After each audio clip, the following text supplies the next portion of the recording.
Ritko liareraikirana ase kanisa ya PCEA Kariobangi eliokwiraneria Nyasaye mbia mono mega yoko enyorera obobui bwe birogo bitatu ase bitano kulingana na machibo y'obochori bwaeta okwana niga mochia ababebu abo batema guturubania omusangirikano obwikanisa eyo nonya nabo niga enekia okweroberia bwesibo obochori obonene bw'omwaka bw'echiri bubere 2025 nibere.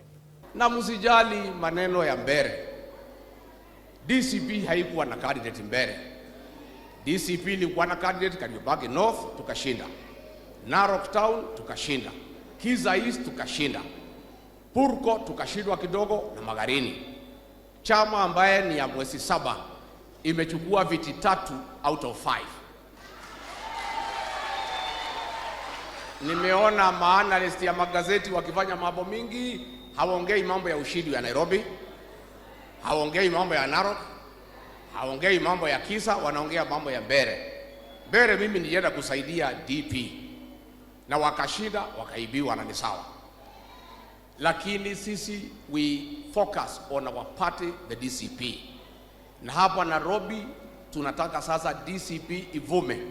Huu ushindi wa Kariobangi North ndio chanzo ya safari ya DCP katika Nairobi. Mimi niseme watu ya Kariobangi, asanteni sana. DCP is a party for Nairobi, na hii ndio chanzo ya siasa yetu hapa Nairobi. Na sisi tumepangana vizuri na kiongozi wa Wiper ambaye ndiye amekuwa akisaidia ODM hapa Nairobi. Tumekubaliana kiti cha gavana kitachukuliwa na DCP.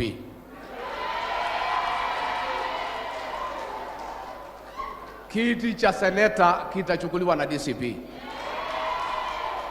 Kiti cha women rep kitachukuliwa na DCP.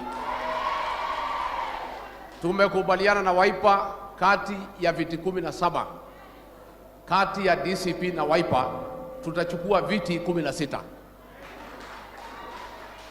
Na kati ya viti 85 ya ward between DCP and Wiper tutachukua 75. Kwa hivyo usitishwe, msiangaishwe, muvumilie.